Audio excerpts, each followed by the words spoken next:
Саламатсыздар ма, құрметті оқушылар? Бүгінгі өтетін сабағымыз іштегі бұлшық еттерін қатайту. Осыған орай бүгінгі жаттығуымыз бірінші жалпы негізгі сабақтың тақырыбына кіріспесінің алдында біз қыздырыну және де дайындық бөлімін өтіп алуымыз керек. Біріншіден не жаттығуды төменнен жоғары қарай, болмаса жоғарыдан төмен қарай жасау керек.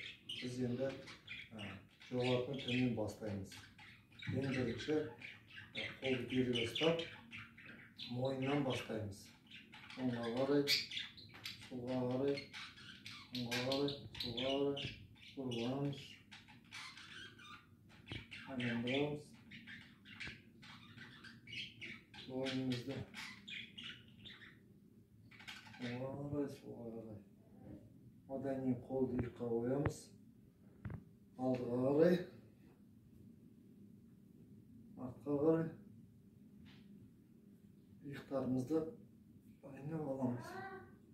Одан кейін саусақтарымызды білек ашып жұмып аламыз. Тартып аламыз. Оңға, солға қарай, артқа, алдыға. Одан кейін шынтақ.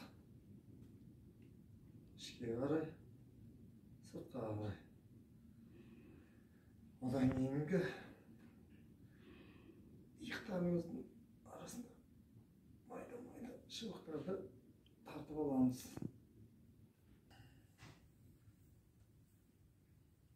Тартамыз. Одан кейін денемізді, жамбасымызды ұраймыз оңға қарай, солға қарай. Денені созамыз.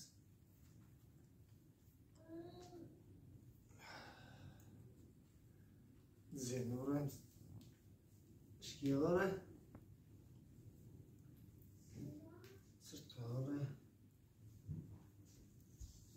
Қосып, арқаны түзу ұстаймыз.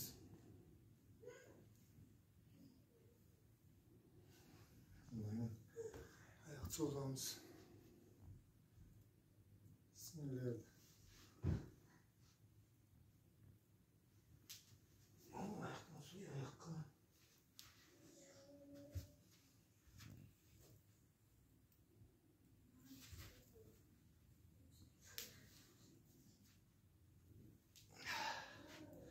Енді баспармақ.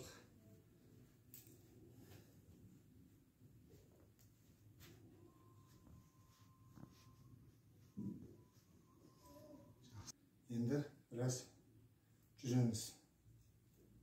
Аяғымыз қызыртамыз. Саптағы жаттығулар. Одан кейін жүреміз. Bir орында. Мұрынмен демалып отырамыз, тыныстап.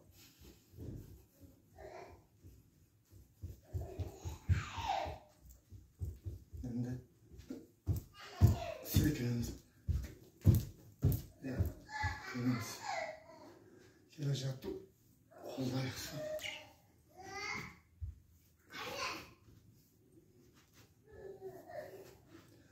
Жақсы. Енді жалпы денені созып аламын.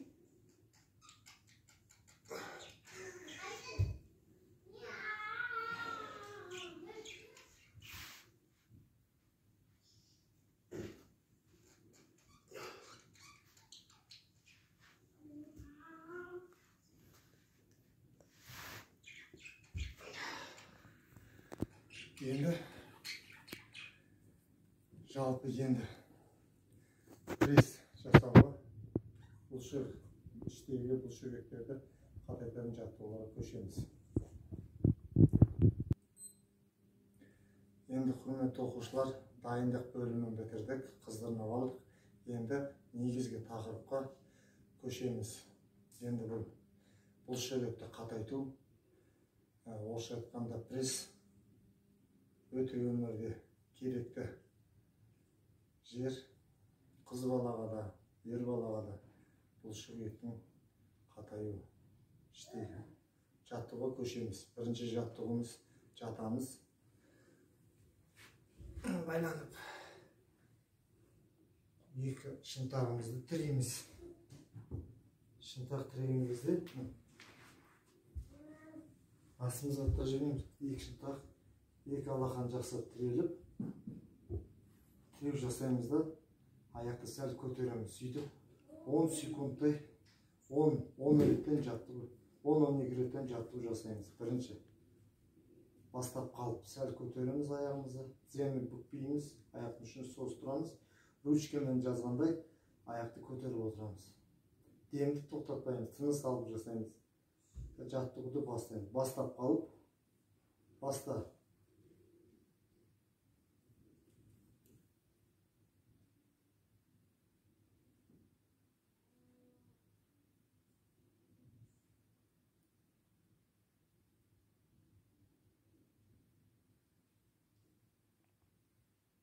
Жақсы. Келесі жаттығуымыз бастап қалыптан көтереміз аяғымызды, қайшылаймыз.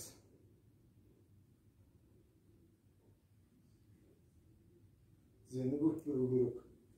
Аяқтың ұшын созып.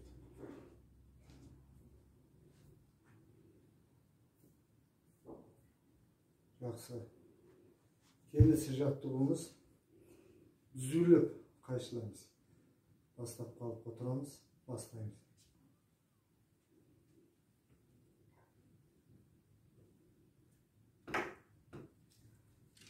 Жақсы. Одан кейін енді осындай жаттығу жасап арасында бұлшық етті босатып, ішті босатып, бұл жаттығулар іштің бұлшық етіне қатайтады, және де аяқтарға да бұлшық еттерінің әсері бар. Келесі жаттығуымыз бастап қалып аяқ көтереміз, ішке қарай домалақ жасаймыз. 2 домалақ.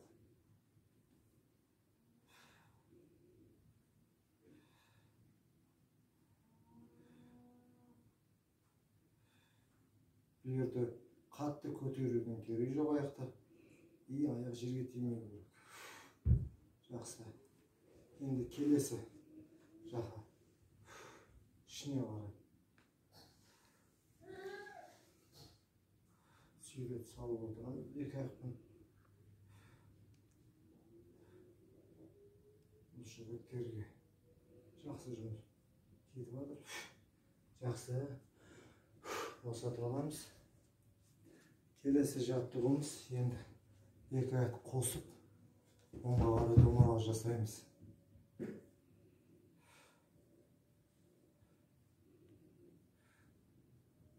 Ең жақсы аяғымызды, қолдарымызды тіреп тұру керекпіз.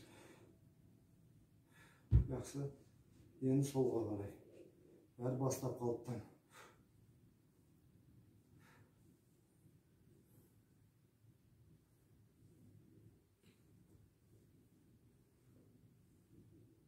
Жақсы. Арқамызды жүгіріп аламыз, бұлшық ет босатамыз. Тыныс аламыз. Келесі жаттығуымыз енді фамилиямызды, атымызды, жөнімізді жазамыз. Атымызды, фамилиямызды. Бірінші некі мысалы артық басқа. А, Р, Т, И, К, О, В, А, С, Х, А, Т. Точно ойлаймыз. Жақсы. Келесі жаттығуымыз велосипед тебу. Жоғарыда тебеді велосипедті, төменде. Мен сіздерге бүгін төменге тепкен көрсетейін. Дайындаламыз, алдыға қарай. Велосипед тепкен қарай дейміз. төмен қарап үріп бара жатқанда жылдам айдап арасында асықпай керісінше артқа қарай алдыға. Жақсы. Ендігі соңғы жаттығуымыз, соңғы жаттығу түрі. Аяқта тірп еткізбейміз. Сәл бүксе болады. Қолды боксерлар былай ұстайды. Сіз былай ұстасаңдар болады. Бастап қалып, бастайық. 1, 2, осылай жаттығу жасаймыз. Кем дегенде 10-12 рет. Вот қазір мен бұлшық етімді сездім.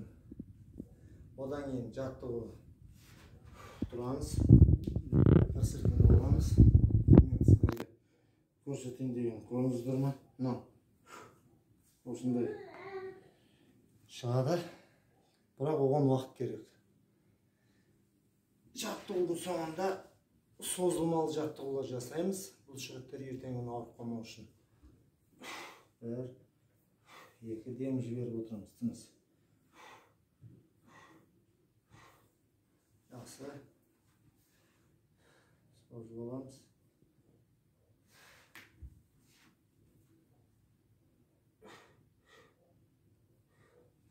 Жақсы.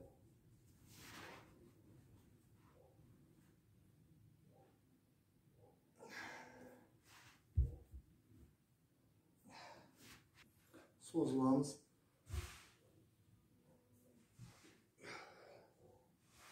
Жақсы. Бұл жаттығулар әйел баласына да іштегі ағзада жинаған шимайларды кетіруге көмектеседі. Қыз оқушыларға болсын, ер оқушылар болсын. Қазір өздеріңіз білесіздер, көбінесе артықшылық салмақпен көбісі зардап шегеді. Сол үшін осындай жаттығулар арқылы біз біріншіден керек жоқ майлардан құтыламыз, және де денсаулығымызды өмір бақи нығайтып, осындай бұлшық еттерімізді қатайтқан жаттығулар арқылы біз дамимыз. Құрметті оқушылар, осымен біздің сабағымыз бітті. Келесі сабаққа кездескенше қош сау болыңыздар.